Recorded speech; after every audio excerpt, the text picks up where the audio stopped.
샬롬. 오늘도 좋은 날입니다. 주님께서 오늘도 함께 하셔서 우리를 평안케 하시며 오늘도 주님의 뜻 가운데 우리의 계획한 모든 일들이 아름답게 이루어지며 오늘도 사랑하며 그렇게 좋은 만남 가운데 축복된 하루가 되기를 소망하며 우리 시편 묵상을 같이 하도록 하겠습니다. 사도신경 신앙 고백 드리겠습니다. 전능하사 천지를 만드신 하나님 아버지를 내가 믿사오며 그의 아들 우리 주 예수 그리스도를 믿사오니 이는 성령으로 잉태하사 동정녀 마리아에게 나시고 본디오 빌라도에게 고난을 받으사 십자가에 못 박혀 죽으시고 장사한 지 사흘 만에 죽은 자 가운데서 다시 살아나시며 하늘에 오르사 전능하신 하나님 우편에 앉아 계시다가 저리로서 산자와 죽은 자를 심판하러 오시리라. 성령을 믿사오며 거룩한 공회와 성도가 서로 교통하는 것과 죄를 사하여 주시는 것과 몸이 다시 사는 것과 영원히 사는 것을 믿사옵나이다. 아멘. 시편 39편입니다. 시편 39편 1절부터 7절까지 말씀을 우리 같이 읽도록 하겠습니다. 내가 말하기를 나의 행위를 조심하여 내 혀로 범죄하지 아니하리니 악인이 내 앞에 있을 때에 내가 내 입에 재갈을 먹이리라 하였도다. 내가 잠잠하여 선한 말도 하지 아니하니 나의 근심이 더 심하도다. 내 마음이 내 속에서 뜨거워서 작은 소리로 읊조릴 때에 불이 붙으니 나의 혀로 말하기를 야훼여 나의 종말과 연한이 언제까지인지 알게 하사 내가 나의 연약함을 알게 하소서. 주께서 나의 날을 한 뼘 길이만큼 되게 하시매 나의 일생이 주 앞에는 없는 것 같사오니 사람은 그가 든든히 서 있는 때에도 진실로 모두가 허사뿐이니이다. 진실로 각 사람은 그림자같이 다니고 헛된 일로 소란하며 재물을 쌓으나 누가 거둘는지 알지 못하나이다. 주여 이제 내가 무엇을 바라리요? 나의 소망은 주께 있나이다. 아멘. 시편 39편 다윗의 시편입니다. 다윗은 여전히 고난 중에서 이 시를 지었습니다. 고난이 심하고 또 많은 아픔이 있을 때에 다윗은 다짐을 합니다. 고난이 다가오고 아픔이 있었을 때 처음엔 사람들은 항변하죠. 그 이유를 하나님께 여쭙기도 하고 또 스스로에게 자문하기도 하고 또 사람들에게 자신을 변명하기도 합니다. 그리고 억울함을 토로하기도 하죠.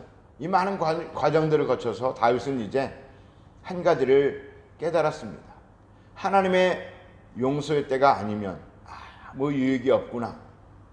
아무리 입을 열어서 사람들에게 변명을 하고 자기 자신에게 자문을 하며 또 하나님께 여쭤볼지라도 하나님의 때가 아니면 하나님께서 침묵하시고 그 용서할 때까지 오직 주님의 은혜를 기다리며 잠잠히 기다려야 하는구나. 그것을 깨달았습니다. 그래서 도무지 자신은 이제 입을 열지 않겠다고 그렇게 고백을 하는데 1절부터 5절까지를 공동 번역으로 한번 읽어보면 다윗의 심정을 더 적나라하게 알 수 있을 것 같습니다. 내가 속으로 다짐하였다. 나의 길을 내가 지켜서 내 혀로는 죄를 짓지 말아야지.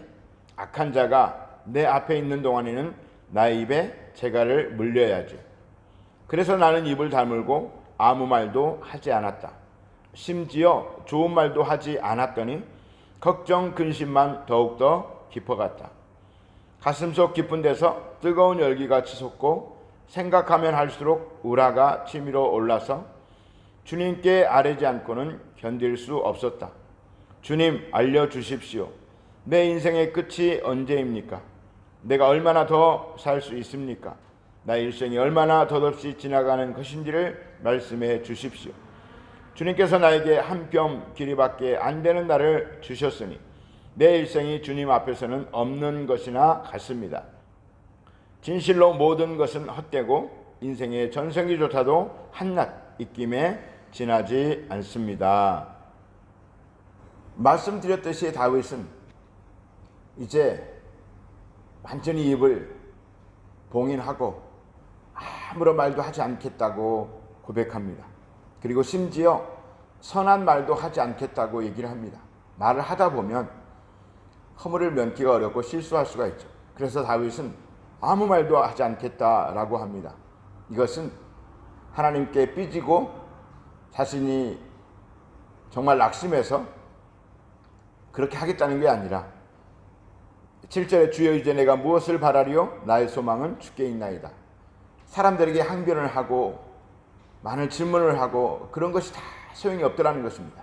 결국 주님의 때를 기다리며 오늘도 내일도 영원토록 주님만 바라보는 것, 그것이 소망이라고 다윗은 얘기합니다.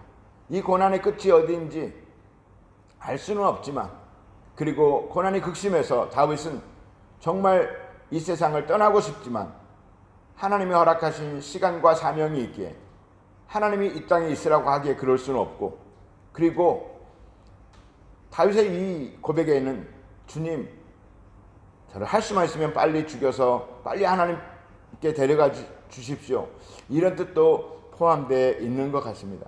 실로 다윗은 극심한 고통 가운데 실망하며 이제 하나님께만 소망이 있음을 고백하고 있습니다. 그의 전성기도 다 한낱 입김에 지나지 않고, 또 그 후에도 쭉 보면 재물을 얻는 것도 다 소용이 없으며 오직 하나님께만 소망을 두는 다윗의 고백을 볼 수가 있습니다. 사랑하는 성도 여러분, 지금 우리가 어떤 어려움을 당하고 있습니까? 오직 주님께만 소망을 두시기 바랍니다. 그런데 다윗은 보니까 아무 말도 하지 않았더니 속에서 우라통이 치밀어 올랐다고 고백하고 있는 것을 볼 수가 있습니다. 가슴이 너무 뜨거웠다고 말하고 있습니다. 옛날에 우리 어른들 시집살이 할 때 벙어리 냉가슴이란 말이 있죠. 정말 예수님을 믿는 사람들이 믿음 안에서 그렇게 하는 것은 하나님 앞에 잠잠하고 참고 기다리는 것인데, 믿음이 없는 사람들이 그렇게 하는 것은 물론 가정의 평화를 위해서 그렇게 하기도 하지만 정말 유교적인 그 잘못된 가족관에서 오는 아주 잘못된 사상이다라고 저는 생각을 합니다.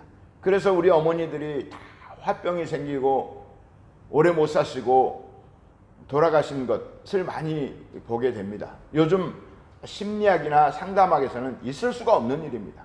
어떻게 마음에 상처가 있고 있는데 그렇게 그것을 속으로만 삼키며, 그럼 우울병이 생기죠. 우울증이 생기죠. 요즘 우울증이 얼마나 무섭습니까?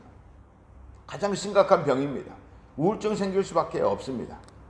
그렇다고 하나님을 믿는 사람들이 세상 사람들과 같이 대적해서 그렇게 할 수도 없고, 물론 세상 사람들이 그렇게 하죠. 술 한잔 먹고 같이 욕하고 싸우고 스트레스를 풀어버릴 수도 있습니다. 그러면 자신에게는 있을지 모르겠지만 자신의 정신건강, 마음에는 도움이 될지 모르겠지만 상황이 전혀 달라지지 않습니다. 상황은 더 악화되고 인간관계가 악화되고 더 괴로움이 생길 수도 있습니다. 그러면 어떻게 해야 됩니까?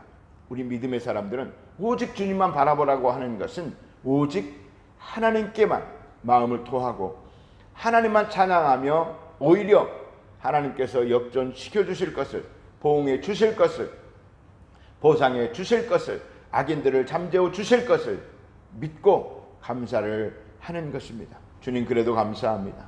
주님 그리 아니하실지라도 감사합니다. 주님 뜻을 믿기 때문입니다. 내가 무슨 소망이 있겠습니까? 돈을 많이 벌으면 뭐 하겠습니까? 추위를 쌓으면 뭐 하겠습니까? 사람들이 나를 인정해 주면 뭐 하겠습니까? 내가 건강해서 팔팔하면 뭐 하겠습니까? 하나님이 나를 떠나시고 나에게서 관심을 거두시면 이 모든 것들이 무슨 소용이 있겠습니까? 하나님, 나에게는 오직 주님만이 소망입니다. 주님을 소망하는 가운데 재물의 복도, 건강의 복도, 자녀의 복도, 관계의 복도 다 소용이 있는 것 아니겠습니까? 그러니 주님, 내가 오직 주님만 바라보는 믿음으로 살게 하여 주십시오 라고 고백하고 있습니다.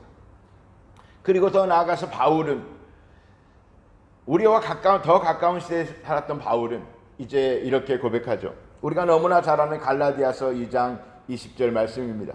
내가 그리스도와 함께 십자가에 못 박혔나니 그런즉 이제는 내가 사는 것이 아니요 오직 내 안에 그리스도께서 사시는 것이라. 이제 내가 육체 가운데 사는 것은 나를 사랑하사 나를 위하여 자기 몸을 버리신 하나님의 아들을 믿는 믿음 안에 사는 것이라. 다윗이 예수님을 만났다면 이렇게 고백했을 것입니다. 다윗은 오직 하나님께만 소망을 두는, 그것이 진짜 사람이 마땅히 해야 될 일이라고 고백하고 있는 것을 볼 수가 있습니다. 로마서 14장 8절에서 다윗은 또한 고백합니다. 우리가 살아도 주를 위하여 살고 죽어도 주를 위하여 죽나니 그러므로 사나 죽으나 우리가 주의 것이로다.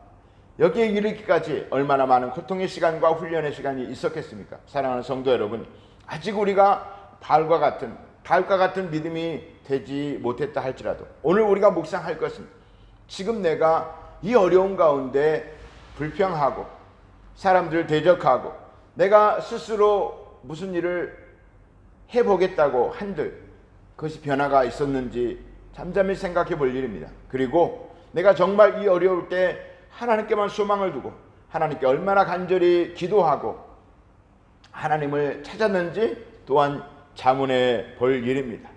오늘 주여 이전에 네가 무엇을 바라리까 나의 소망은 주께 있나이다. 이 다윗의 고백이 우리의 고백이 되기를 원합니다. 자녀 문제도, 건강의 문제도, 사업의 문제도, 금전적인 문제도, 모든 문제를 주님 앞에 가지고 나와서 그 문제에 치여서 그 문제 고통 가운데 살라는 게 아닙니다. 그 문제를 가장 빨리 해결하는 방법이 주님께 두 손 들고 주님 앞에 나오는 것입니다. 그래서 주님을 바라보는 가운데 주님이 주신 지혜와 힘으로 또 하나님이 허락하신 때에 우리가 노력하면 하나님이 반드시 회복해 주시고 우리가 생각지도 못했던 깜짝 놀랄 기적이 우리 삶에 다가올 것입니다. 오늘 한 날도 주님만 바라보는 용기, 벼랑 끝에서는 용기, 그 용기가 우리 가운데 있기를 축복합니다. 기도하겠습니다. 하나님, 시편 39편을 통해서 다윗이 얼마나 큰 고통 가운데 이제 말하지도 않겠다고 고백하고 오직 주님께만 소망을 두겠다라고 말을 합니다. 이 믿음을 본받기를 원합니다. 지금 어떠한 어려움이 있을지라도 주님께만 응답의 열쇠가 있습니다. 그 주님만 바라볼 수 있는 용기 우리에게 허락하여 주시고 오늘 하루도 주님과 함께 걸어가는 동행의 기쁨이 우리에게 있게 하여 주옵소서. 예수님의 이름으로 감사하며 기도합니다. 아멘.